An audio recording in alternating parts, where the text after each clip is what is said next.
Some days in the market are, well, they're just another day. But then there are days that completely rewrite the script. And that's exactly what we're diving into today. We're talking about August 18th, 2025, a day a perfect storm hit the Indian market and sent it into absolute overdrive. So the number on everyone's mind was 25,000. It was this huge psychological barrier.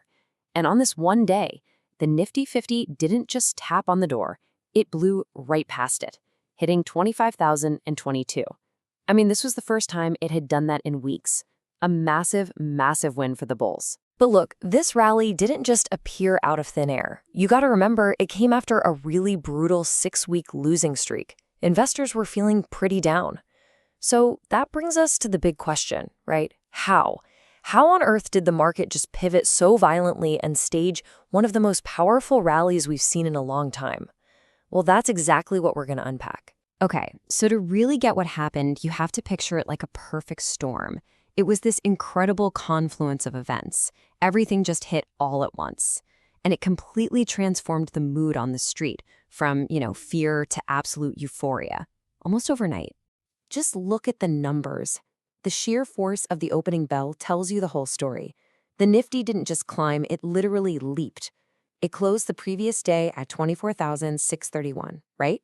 And then it opened with this massive 300-point gap up at 24,930. And the amazing part is, it held on to most of those gains all day, closing up a full percent. Just incredible. And the real-world impact of all this? Absolutely staggering. We're talking about investors becoming richer by 5.39 lakh crore rupees in a single day. That's the increase in the total market cap on the BSE. So this wasn't just a handful of stocks doing well. No, this was a massive, broad-based tidal wave creating wealth across the board. So the big question is, what lit the fuse? What caused this explosion? Well, it all came down to two just monumental domestic policy announcements that happened to converge over the long Independence Day weekend. And together, they created what we can call India's twin engines of growth. And here they are, those twin engines. On one side, you've got the micro-catalyst.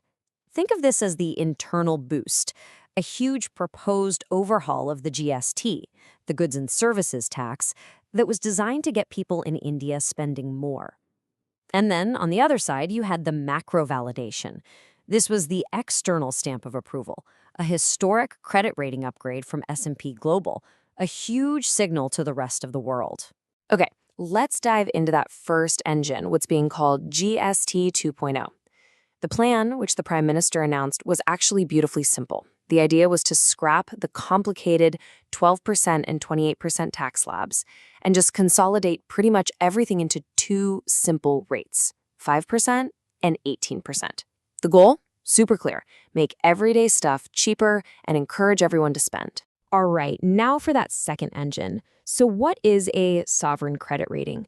Well, you can think of it as a report card for a country's entire economy. And for the first time in 18 long years, S&P Global gave India a better grade. They upgraded it to BBB. This was a massive vote of confidence. It was basically S&P telling global investors, hey, India is a safe and really promising place to park your money. And the reaction from market experts? It was immediate, and it was crystal clear. You had guys like Dr. V.K. Vijayakumar from Jojit Investments just coming out and saying it was a major positive. Simple as that. So the market didn't even have to guess what to think. The experts were literally spelling it out.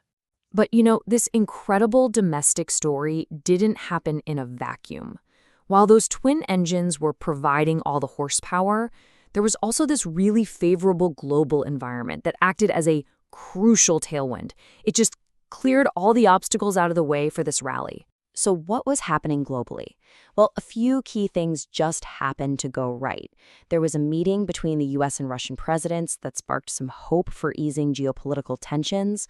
But what was really critical for India was what this meant for the threat of the so-called Trump sword. Those huge potential tariffs on India because of its trade with Russia. It looked like that threat was finally being put away. And that that removed a massive cloud of uncertainty that had been just hanging over the market for months. And the good news didn't stop there. There were two more big wins for the Indian economy. First, Brent crude oil prices fell, which is always a huge plus for an oil importing nation like India. And at the same time, the rupee got stronger against the dollar. I mean, lower oil costs and a stronger currency, that's like a direct economic stimulus package, and it just poured more fuel on an already positive fire. Okay, so you have this absolute explosion of good news, right? So how did investors react? Well, they didn't just blindly buy everything, no. They were super specific. They started what the pros call the great sector rotation. So what's sectoral rotation? It's actually pretty simple. It's just investors moving their capital from one industry sector to another. They're basically placing their bets on who they think will be the biggest winners from the news story. And on August 18th, that story was all about the Indian consumer. And the result of this? It was like a tale of two completely different markets on the very same day. You had the Nifty Auto Index. That's full of companies selling right here to Indian consumers, and it skyrocketed over 4%. But at the same time, the Nifty IT Index, which is all companies earning money from global clients, actually lost money. This right here, this was sector rotation in plain sight. So who were the big winners? It was all the sectors that were set to directly benefit from those proposed GST cuts. Auto stocks were the absolute stars of the show. We're talking Maruzuki Suzuki soaring almost 9%. And why? It's simple. The reforms would make their cars cheaper for everyone. And that same logic applied right across the board to consumer durables, real estate, and all those fast-moving consumer goods. So that leaves one question. Why on earth did the IT sector fall on such a great day? Well, it all comes back to that strengthening rupee we talked about. See, Indian IT companies earn most of their money in US dollars. So when our rupee gets stronger, every dollar they earn is worth less when they bring it back home. So what did investors do? They sold their IT stocks to get in on that huge domestic consumption story. Which, of course, brings us to the million-dollar question that everyone was asking at the end of the day. Was this just a one-day wonder, a flash in the pan, or was this the beginning of a whole new bull run? So why does this one day matter so much in the grand scheme of things? Because it really signaled a fundamental shift. For years and years, the Indian market was seen as totally dependent on foreign money, right? Well, this rally proved that the market has finally matured. It showed that it can now surge powerfully on a purely domestic story, driven by the conviction of our own local investors. That's a huge deal.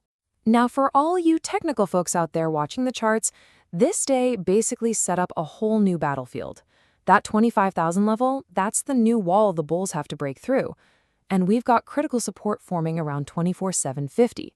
So if the market can really conquer 25,000 for good, the next targets to watch are 25,100 and 25,250. And that leaves us with the final lingering question. The stage is set, the policy catalysts are there, confidence has returned with a vengeance, and this new story of domestic strength is resonating with everyone. But is it going to be enough? Will the bulls finally, and for good, conquer that 25,000 peak? Well, I guess we'll all have to watch and see.